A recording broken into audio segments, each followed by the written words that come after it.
عليك يا محمد صلى الله عليك يا محمد صلى الله عليك يا محمد صلى الله عليك يا محمد. ایک مخلوق شیطانی ہے جس کا نام نفس ہے، جس نے پورے انسان کیا پوری دنیا کو مصیبت میں ڈالا ہوا ہے.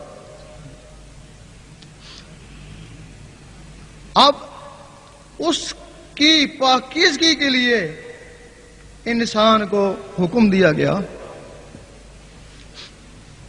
وہ نفس کتے کی مانند ہے. ایک حدیث شریف میں ہے کہ جس گھر میں کتا ہوگا وہاں رحمت کے فرشتے نہیں آتے ہیں.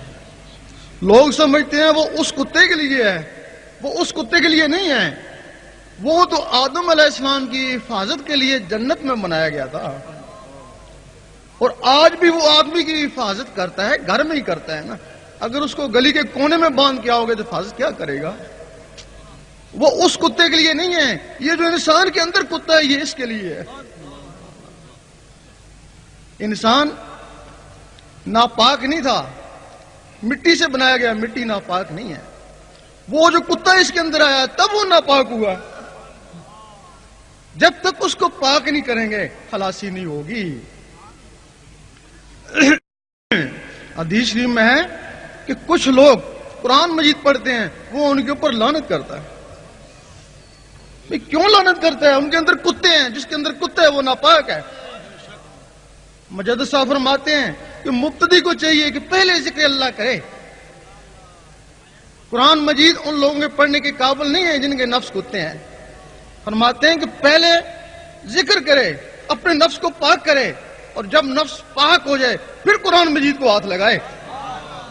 اس وقت ایک لمحہ کا فکریہ، ایک لمحہ فکریہ 1000 سال کی عبادت سے بہتر. نعرہ تکبیر، نعرہ رسالت. اب وہ نفس پاک کیسے ہوتا ہے؟ لوگ کہتے ہیں اللہ عبادت سے ملتا ہے. ہم کہتے ہیں بالکل غلط ہے. اللہ عبادت سے نہیں ملتا ہے. اگر عبادت سے ملنا ہوتا تو سب کو ملتا نا، ہر عبد کو ملتا ہے.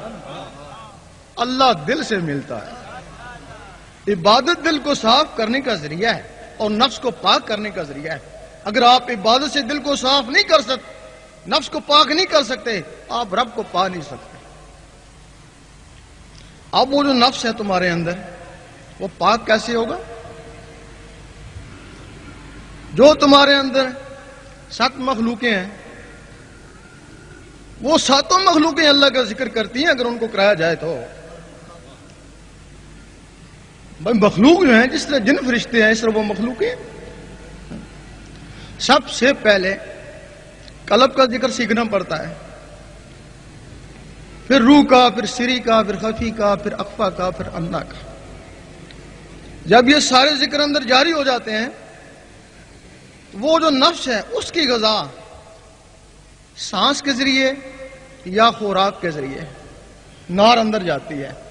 اب جب نار اندر جاتی ہے اور جو اندر اللہ اللہ ہو رہی ہے اس کی نور کی گرمی سے وہ نار جل جاتی ہے. اب اس نفس تک غذا نہیں پہنچتی. جب غذا نہیں پہنچتی تو اس کو بھوک لگتی ہے. کوئی نفس تو سرکش ہیں، وہ نور کی غذا نہیں لیتے مر جاتے ہیں. اور کوئی نفس ان اپنے ہمسایہ مخلوقوں کو کہتے ہیں کہ ہمیں کچھ خوراک دو جینے کے لیے، یہ پھر انہیں نور دیتے ہیں. دوسرے دن پھر مانگتے ہیں، پھر اس کو نور دیتے ہیں. تیسرے دن پھر وہ مانگتا ہے، پھر یہ کہتے ہیں کہ کلمہ پڑھ، اسی کا نور تیری غذا ہو جائے گی. وہ صرف زندہ رہنے کے لیے پھر کلمہ پڑھنا شروع کرتا ہے. اس کلمے کے اثر سے وہ کالا کتا تھا وہ سفید کتا بن گیا.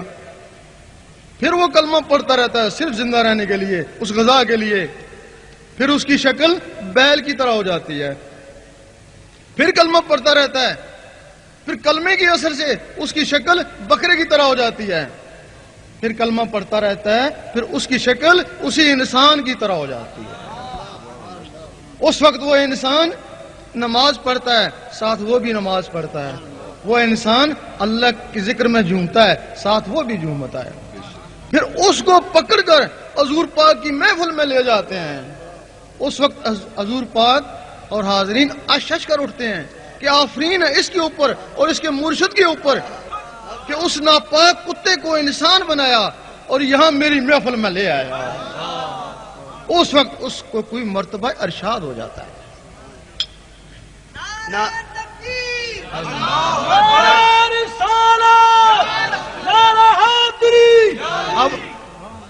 اب ادھر اس کے ذریعے ادھر رسائی ہوگی.